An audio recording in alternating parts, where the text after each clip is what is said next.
At 4:15 in the afternoon on August 2nd, 1876, Wild Bill Hickok held 2 aces, 2 eights, and the worst chair in Deadwood, with his back turned toward the saloon door. Jack McCall walked through that door, stepped up behind him, and fired a bullet into the back of his head. Those cards became the dead man's hand, and the seating arrangement became a much quieter warning, which is that sometimes the strange person who insists on swapping chairs has a point. What follows is a question in evolutionary psychology and behavioral neuroscience. Why does a doorway behind you feel like unfinished business?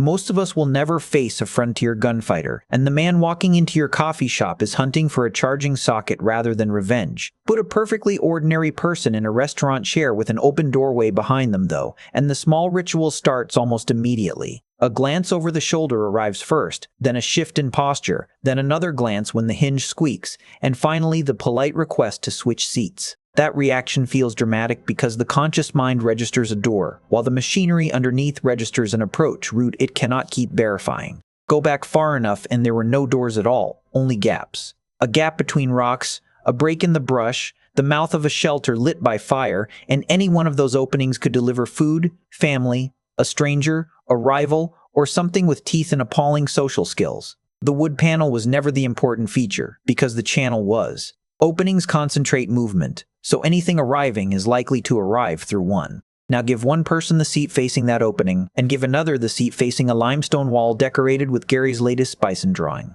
One of them can watch the approach while chewing. The other has to sample sounds from behind, turn, check, and then rejoin the conversation as though they were not just performing unpaid cave security on their lunch break. No archaeologist can dig that feeling out of the ground, and no fossil comes labeled annoyed because the door was behind him. Nobody has traced his preference to one gene, one prehistoric event, or one universal adaptation. Anyone claiming that science has proved your booth choice descends directly from saber-toothed cats has brought far more confidence than evidence. There is also an embarrassingly ordinary objection to all of this. Maybe you face the door because films taught you that cool people face the door, or because you once worked in security, or because your parents always chose seats that way. Maybe you want to see who arrives, shield your laptop screen, or avoid a waiter materializing behind you holding soup. A habit can be learned, and a habit can also sit on top of older equipment that makes certain lessons unusually easy to learn. Evolution never installed a tiny restaurant host inside your skull,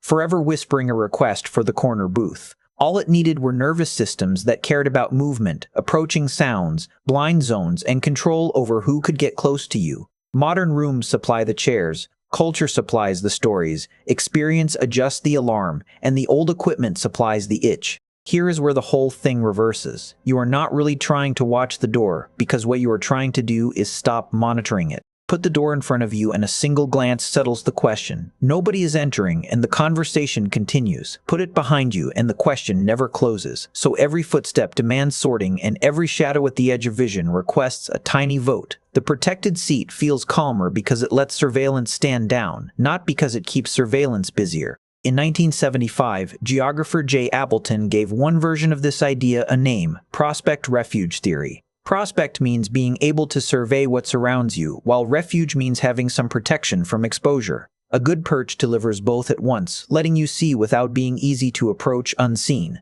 Think less cowboy paranoia and more cat under a table, because the cat has a roof, a defended rear, and a clear view ankles. That animal has achieved tenure. Architectural historian Grant Hildebrand later brought Appleton's framework into building design, and writers describing Frank Lloyd Wright's low-ceiling, sheltered interiors opening onto expansive views have repeatedly reached for prospect refuge as the explanation. Appleton built his theory to explain landscape preference rather than to hand down medical law about restaurant booths. A later review of 34 quantitative studies found the evidence inconsistent and heavily dependent on the setting, with prospect drawing more support than refuge once you moved indoors. Treat it as a useful lens rather than a universal seating commandment. That changed shape in 2025, when researchers watched 464 people choose among 42 seats in a campus fast food restaurant in Taipei. Across 11 days, they mapped how much space each seat could see in front of it, how much space stayed difficult to inspect behind it, and the trade-off running between the two.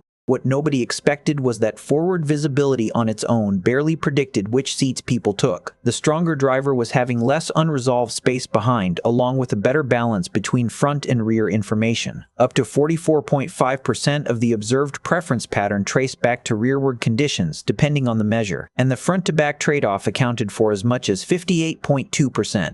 One restaurant does not represent an entire species, and the study left plenty of variables loose, including light, windows, company, and whether another diner had already claimed the chair with the least suspicious stain. The result still lands squarely on the reversal because your preferred seat may not maximize what you can watch. It may minimize what you cannot verify. Human seating never runs on a single fear switch. What runs it is a negotiation among comfort, purpose, visibility, privacy, habit, and the social risk of sitting near someone who has decided speakerphone counts as a communal art form. The deeper evidence sits below conscious chair choice because your brain maintains a working representation of the space immediately around your body. Researchers call that peripersonal space. Calling it an invisible force field would be wrong, though it behaves enough like one to make the phrase tempting. What it actually amounts to is a multisensory interface, where the brain fuses touch with visual and auditory information about nearby objects so it can organize reaching, flinching, blocking, ducking, and every other action that turns useful once something gets close enough to become your problem. The psychologist Edward T. Hall was mapping the outer edge of this territory in the 1960s under the name proxemics, his framework for how humans manage interpersonal distance and the social meaning loaded into different spatial zones. Peripersonal space is the neurological machinery underneath the cultural rules Hall described. In 2013, neuroscientists Chiara Sambo and John Domenico Iannetti examined the defensive side of that system using a wonderfully unpleasant method.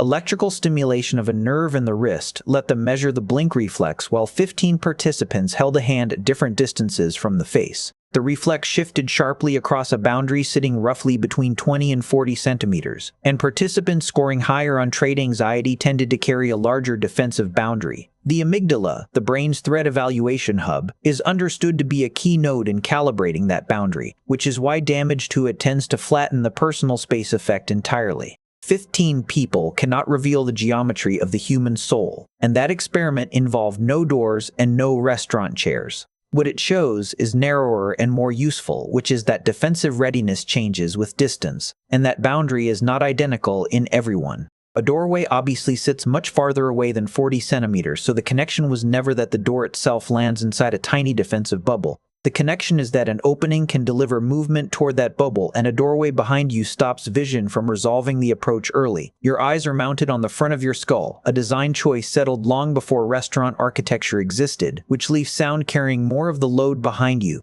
Sound helps, but sound is messy. Footsteps could be heading toward you, past you, or toward the bathroom, because someone trusted gas station sushi. Rising sound intensity often signals an approaching source, and approaching sounds tend to collect priority. A 2002 brain imaging study found stronger responses to rising than falling intensity across networks handling attention, spatial processing, and movement, and later experiments showed that listeners judged looming sounds as moving faster than equivalent receding ones. The grand evolutionary version of that story has since lost some ground. In 2026, researchers reproduced several approaching versus receding asymmetries and then found that a model of changing loudness could predict them without any dedicated evolved warning bias. Approaching sounds still matter. What shifts is the origin story, because a useful warning may fall out of simpler auditory machinery than the dramatic adaptation account suggests. Biology overflows with life-saving results assembled from parts that would never win a design award. This explains why the best seat is often not the one nearest an exit. The best seat is the one that makes the room legible, with the back protected, the main approach visible, and enough distance to react. Complete control was never the goal, because what you want is fewer unanswered directions. Watch what unfolds when two people want that seat, and the whole thing turns social. One arrives early and occupies the corner, another rotates a chair a few degrees. A manager positions the desk where the doorway stays visible, and a parent takes the outside position in a booth. A police officer may choose the sight line as trained procedure, while someone with a history of violence may choose it because surprise once carried a real cost. The same arrangement broadcasts power. Whoever sits at the head of a table usually collects a broad view and fewer people behind them, while the junior employee inherits the chair beside the printer, where every passing coworker can inspect both the screen and the lunch.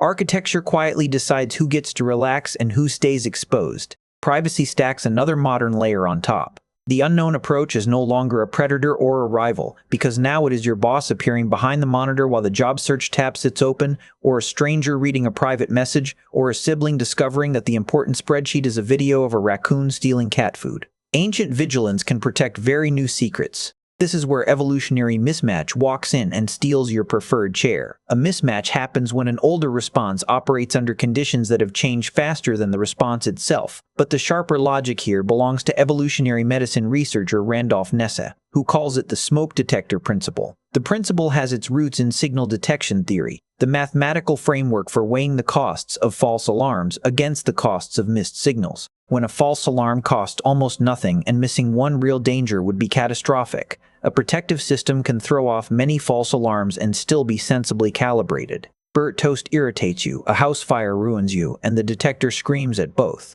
Attention follows the same math. Checking one harmless footstep costs a moment, while failing to register one dangerous approach could cost far more. None of that proves facing the door is an adaptation, though it does explain why general defensive systems lean toward cheap checking whenever danger stays uncertain. Now drop that bias into a glass-walled co-working cafe at 2:17 on a Tuesday. 12 people walk behind you in 10 minutes, a coffee grinder detonates every 40 seconds. Delivery riders swing the door open, phones chirp, and a waiter reaches past your shoulder. Nobody is hunting you, and the system keeps accepting micropayments from your attention anyway, because movement behind the body is still movement behind the body. The mismatch was never that your brain mistakes every customer for a leopard, since brains are not that stupid and evolutionary explanations turn silly the moment we convert them into caveman fanfiction. The mismatch lives in the cost settings, where cheap attention gets spent again and again to shave down the small chance of an expensive surprise. For some people, the volume knob sits higher. Anxiety can widen the defensive margin around the body. Training can harden a preference into procedure. And experience can teach the nervous system that surprise deserves more preparation. Trauma shapes the pattern more strongly still, though nobody should diagnose anyone from a chair. Hypervigilance shows up alongside traumatic stress, yet even the PTSD evidence turns out messier than internet psychology suggests.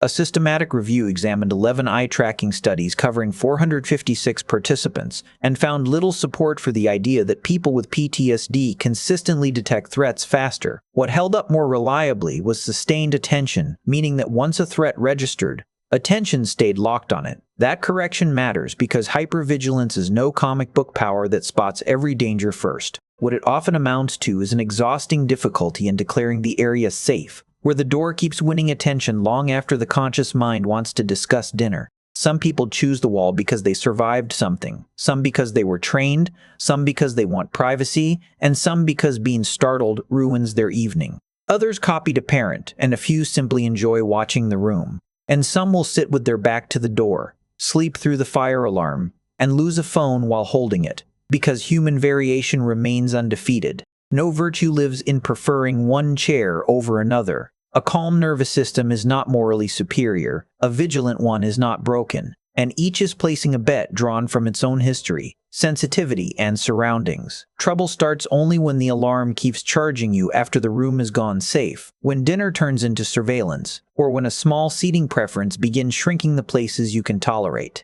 That pattern is no proof of a secret warrior instinct, and it may simply mean the system needs help learning when its shift is ended. For everybody else, switching chairs works as a cheap truce.